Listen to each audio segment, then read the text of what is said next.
everybody? It's time for my webcam and narration review of the February 9th edition of Impact Wrestling. This will be going on both my Super Vader 400.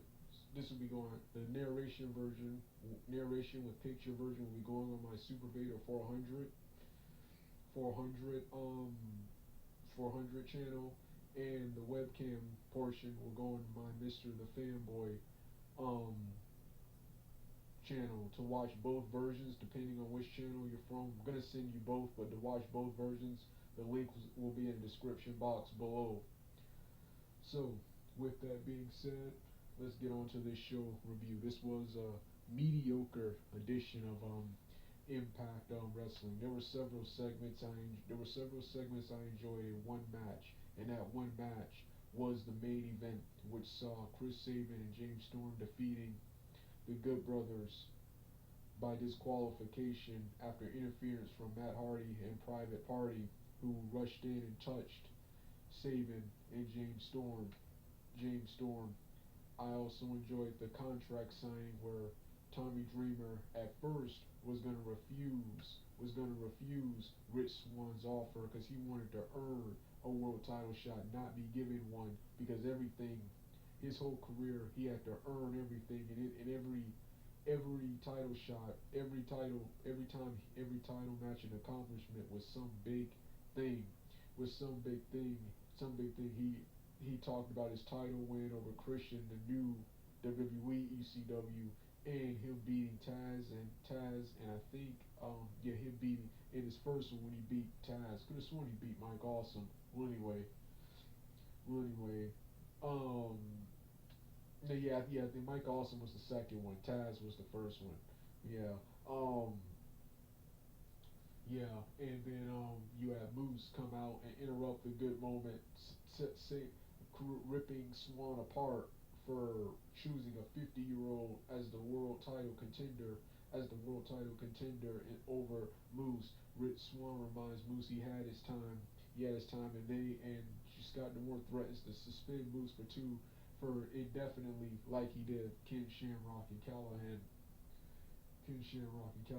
So Moose puts himself over by saying he doesn't want to interfere in this match. He showed at Slammiversary he can beat Tommy Dreamer, and with he showed that he could hurt Swan if he really wants to, and he held the title up, and Swan cuz said that title's the past. This is the present right here. So yeah. In the comment section, I didn't think about this, but I was reading the comment section to see what other people thought of this awesome segment right here, and people were saying that this could be a heel turn for Tommy Dreamer. I'm mixed towards that. That would be really cool, but I like Tommy Dreamer. He's one of wrestling's greatest heroes. I don't want to see him a heel at this stage of his career, but another run with the world title, that would be cool. That of course would be cool. So yeah, Rich. So yeah.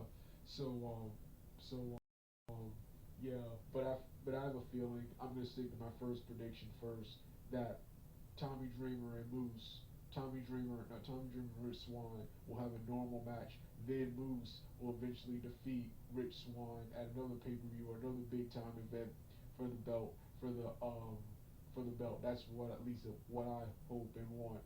I really hope Moose wins because Moose's contract is expiring this summer, and I really want him to stay in Impact Wrestling.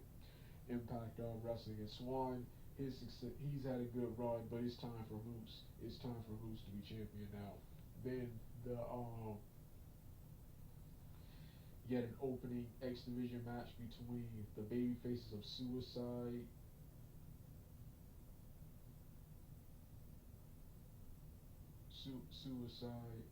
Trey Miguel, Trey Miguel, Trey Miguel, Josh Alexander, I can't remember the other person taking on the heels of this new guy named Blake Christian. I think that's his name. A new guy named Blake Christian. My boy Ace Austin, Chris Bay, and of course Sheikh Bashir Davari, Davari, Davari. This was a pretty good match to start the show. However, Trey Miguel's horrible new gimmick and even worse new gimmick and new attire just ruined, just kind of killed the match. Just kind of killed the match for me. Everyone performed well with Sheik Bashir and Ace Austin and new guy Blake Christian and Josh Alexander being the best in the match, but which caused attire ruined it. So we will not be reviewing that in the intro. In the We will not be on the on camera portion. We're talking about it here. We're talking about it here. Then um then of course ODB Jazz ODB Jazz ODB Jazz wrestled some heel turn and got screwed, and as such they're gonna have another match at the pay per view. I don't remember. Don't really care. Another segment I enjoy involving Johnny Swinger hosting some poker card. Johnny Swinger and Dino or Johnny Bravo, the Bravo guy, hosting some backstage um um poker club thing with the other wrestlers like Aisha Edwards and various other girls, and Follow Ball wants to play cards, but he needs something to bet. He doesn't have anything to bet, so he pulls out a used cookie with a part missing, with a part missing,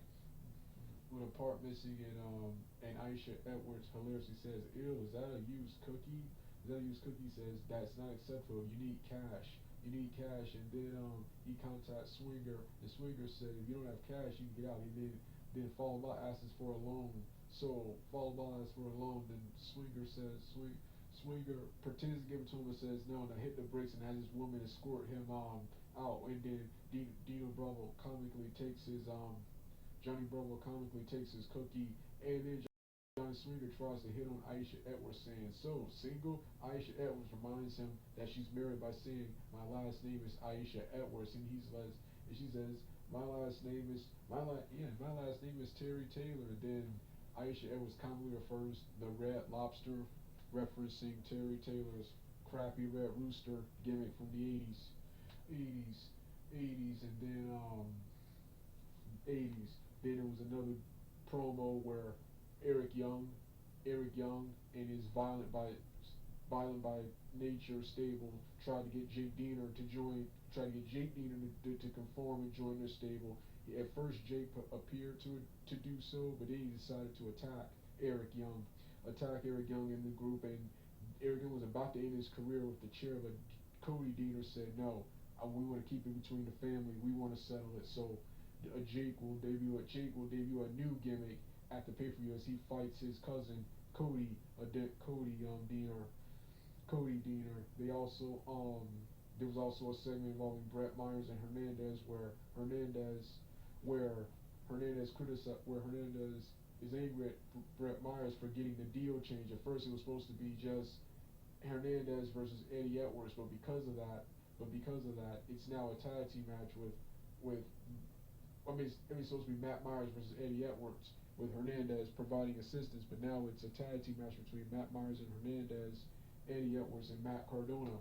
And Hernandez demands to be paid up front from now on. So Brett Myers agrees to pay Hernandez the first half right now, then the second half after their business is complete. And Falaba comically looks on, and Hernandez counting his money in that segment is there. That was another hilarious segment. Another hilarious segment. So yeah, there were lots of great non-wrestling segments, but there wasn't a whole lot of wrestling, at least not from the men. And a lot of wrestlers I want to see, like Heath Slater, Rhino, who I think is both. Heath Slater I think is still injured. Rhino is selling injuries. Matt Cardona was mentioned but wasn't on the show this week. A lot of and King Shamrock and Callahan are suspended. Our kayfabe suspended. So yeah, not a lot of wrestlers I want to see were on this show, and it was mostly used to build up. Slammiversary this Saturday. Well, anyway, it's time for me to make my grand entrance and review the only match on the card, the main event. So with that being said, let's get started right now.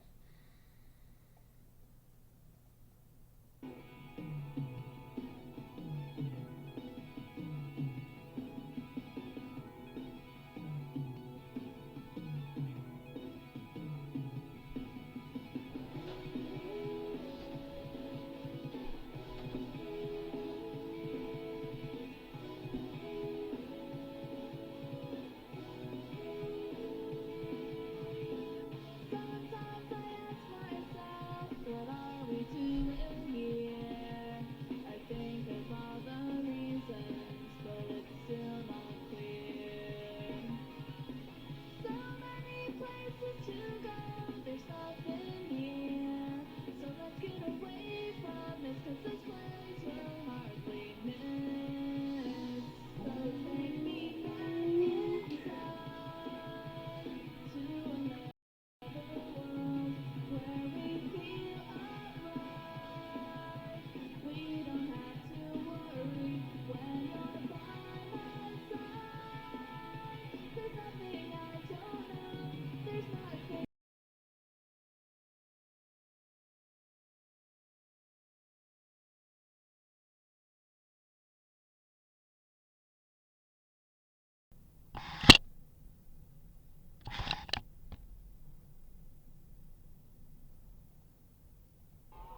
Hey everybody, it's time for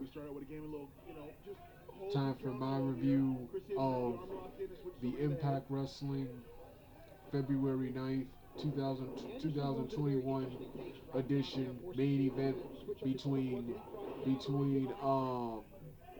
Beer Guns, Chris Sabin and James Storm taking on the Good Brothers for the Impact Wrestling Tag Team Championships. What an awesome main event this was. This was match of the night on what was otherwise an entertaining but lackluster show for Impact